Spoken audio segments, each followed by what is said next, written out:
Assalamualaikum warahmatullahi wabarakatuh. Alhamdulillahi rabbil alamin. Wassalatu wassalamu ala asrafil anbiya'i wal mursalin wa ala alihi washabihi ajmain, amma ba'du. Puji syukur kita panjatkan kehadirat Allah subhanahu wa ta'ala yang telah melimpahkan karunia dan nikmatnya kepada kita.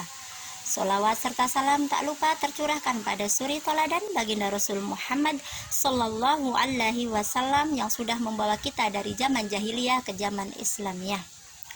Berbicara mengenai nikmat, kita tidak dapat menghitung satu persatu nikmat yang Allah berikan kepada kita, karena begitu banyak nikmat yang Allah beri. Salah satunya adalah nikmat iman.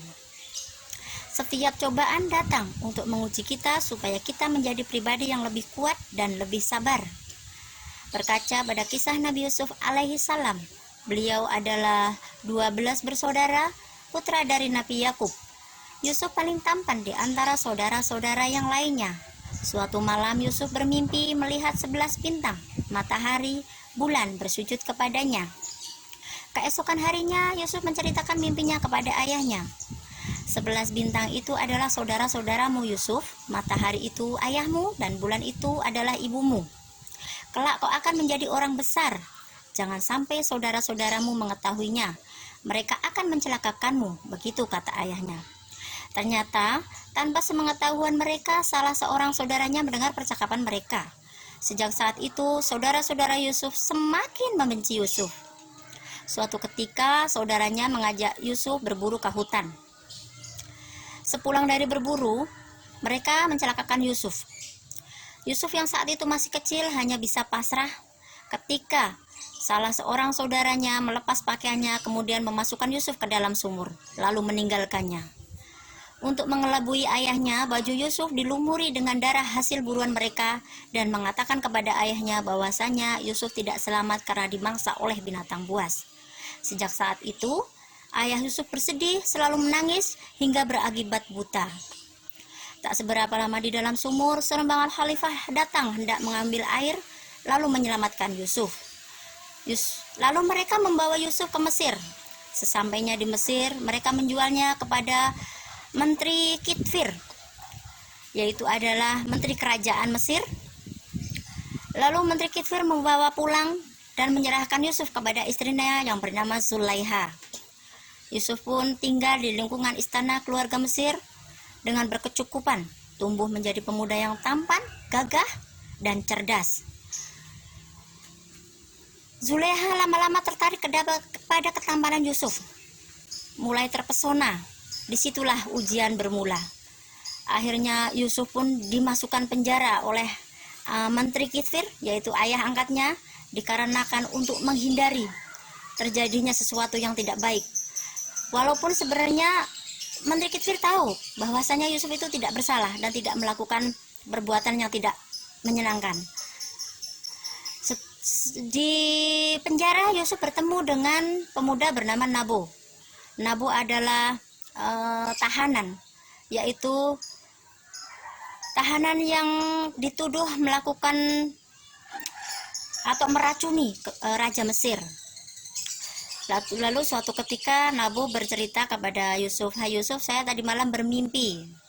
Lalu menjabarkan mimpinya tersebut, dan Yusuf berkata, "Hai Nabo, kamu akan dibebaskan karena kamu tidak terbukti bersalah." Ternyata benar.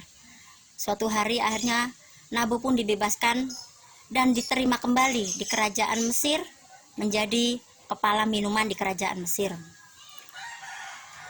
Seiring berjalannya waktu, Raja Mesir pun mendapatkan mimpi yang membuat resah dan gelisah hatinya, sampai mendatangkan beberapa peramal, dukun, tapi tak satu pun mereka yang bisa mengartikan mimpi dari sang raja. Saat itu Nabo ingat dan menghadap raja. "Hai raja, saya pernah bertemu dengan seorang pemuda yang dapat mengartikan mimpi dengan tepat." Akhirnya Nabo pun diutus oleh sang raja untuk menemui Yusuf dan meminta mengartikan mimpi dari sang raja tersebut. Yusuf tidak hanya mengartikan mimpi sang raja, tapi juga Yusuf memberikan solusi atas mimpi sang raja. Lalu Nabo pulang dan memberitahukan arti mimpi kepada sang raja. Saat itu raja sangat senang dan mendapatkan solusi atas mimpinya tersebut. Saat itu Napo ingat dan menyampaikan bahwasanya Yusuf itu dipenjara tapi tidak bersalah. Dimohon untuk mengkaji ulang dan menyelidiki kasus dari Nabi Yusuf. Akhirnya sang raja pun mencoba untuk menyelidikinya dan terbuktilah Yusuf itu tidak bersalah, lalu dibebaskan. Karena kecerdasan Nabi Yusuf, sang raja tertarik untuk mengangkat Yusuf sebagai menteri perekonomian di kerajaan Mesir. Benarlah, seiring berjalannya waktu, Yusuf dapat mengatasi segala permasalahan ekonomi di kerajaan Mesir dengan baik. Sampai akhirnya suatu saat ada paceklik yang berkepanjangan, hingga akhirnya masyarakat dari segala penjuru, bahkan dari luar Mesir pun berbondong-bondong untuk membeli bahan makanan di kerajaan Mesir. Disitulah awal pertemuan Yusuf dengan saudara-saudaranya yang telah membuang Yusuf, karena saudara-saudaranya datang ke Mesir untuk membeli bahan-bahan makanan. Dan di situ jugalah akhirnya Yusuf dapat bertemu kembali dengan ayahnya yang sudah terpisah seberapa lama, bertahun-tahun, hingga yang mengira tadinya Yusuf sudah meninggal, ternyata Yusuf masih hidup. Dan disitulah ayahnya sangat bangga dan sangat bersyukur, ternyata benarlah Yusuf menjadi orang besar.